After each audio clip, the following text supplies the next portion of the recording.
Hi everyone, this is a 5-part series on sex and the soul. It's something that came to me recently to have a series on because I was doing some courses on the body, the nervous system, holding trauma in your body and stuff like that, and it popped into my head. And clearly, if you've been following along, those things just don't pop into your head. It comes to you for a reason. And I wanted to dive into it, mainly because I remember growing up as a young child in the islands, sex was something that we could not speak about. My grandmother would drill into my head, the fact that don't get too close to boys, and kissing or touching or anything associated with the other sex was a no-no. And even just exploring your body yourself, touching yourself, those things, oh my God, don't even consider those things. Far less even if it's with the same sex. That would just blow their minds. But sex was never associated with God, and that is the craziest thing to me. I mean, back then it made sense because this is what was drilled into our heads, but now it's like when you look back and you say, well, how is this possible? And this is the reason why I decided to create this series. Like I said, it's a 5-part series. The first one is taboo, and every Tuesday, maybe Wednesdays, every Wednesday I'm going to drop a episode for you, and we can dive into this together. So come along with me on this little voyage. And if something comes up, if you want to bring up anything or reach out to me directly, do that. I would love to hear from you guys. All right, here we go, and we're going to dive into Taboo, the first episode. All right, as we jump into the first episode of Sexuality and the Soul, we go and we start with the taboo. So let's go. All right, so sexuality is not the opposite of spirituality.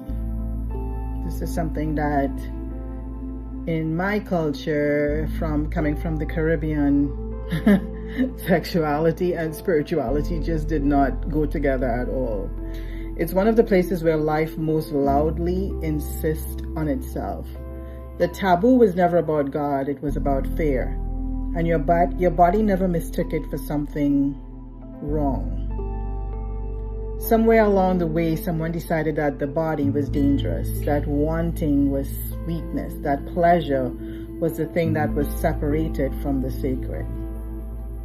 That's how we grew up. That's how I grew up. I'm not sure if in the generation now, the Gen Z or those coming up after the Gen Z, what it feels like to them, but that's how I grew up. It was a lie that was dressed up in scripture, passed down through generations, whispered in churches, enforced in homes until you couldn't separate the shame from the skin. But here's what is true. The same life that moves through prayer moves through desire. The same presence that you touch in silence, your body has been reaching for all along. Sex was never the problem. Unconsciousness was. The taboo kept people manageable.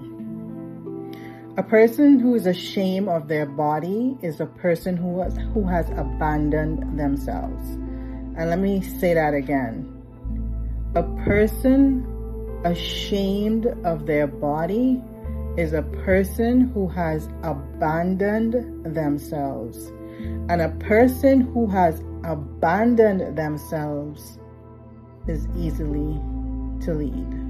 Well, easy to lead. It was never about God. That was about control. So there is not a conversation about permission. You don't need permission. This is a conversation about returning to the truth of who you are. Back to the body, back to what you actually feel, back to the truth that was always underneath the shame. Your desire is not dirty. Your wanting is not weakness. It is life, recognizing itself in you.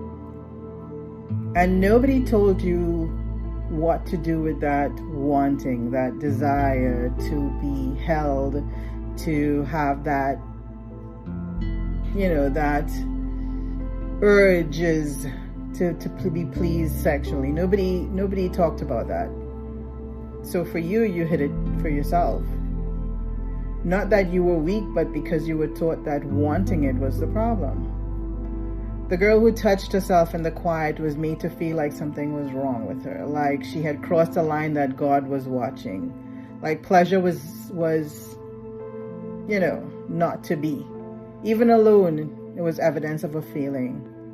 So she learned to do whatever quietly, to feel and then feel ashamed of feeling, to finish and then punish herself for starting.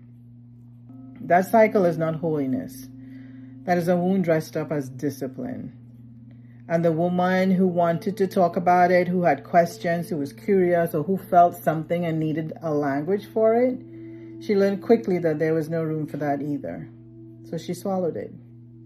Smiled when she was supposed to, kept her mouth closed in places where she most needed to speak. Here's what that silence cost. It cost you your own authority over your own body. It handed the definition of your desire to people who were afraid of their own. And you carried their fear like if it was your own. It was never yours. The wanting was always clean. The body was always innocent. The openness you were punished for, that was never the problem. The problem was that no one around you was free enough to let you be free. So you're not returning to something broken. You are returning to something that was never wrong. And this is what this whole series is about with sexuality and the soul. It's not permission. It's not healing from damage. It's remembering. Remembering of the body that was always holy, the wanting that was always life, and the woman who was always ready to be whole. This is Taboo, episode 1. See you next time.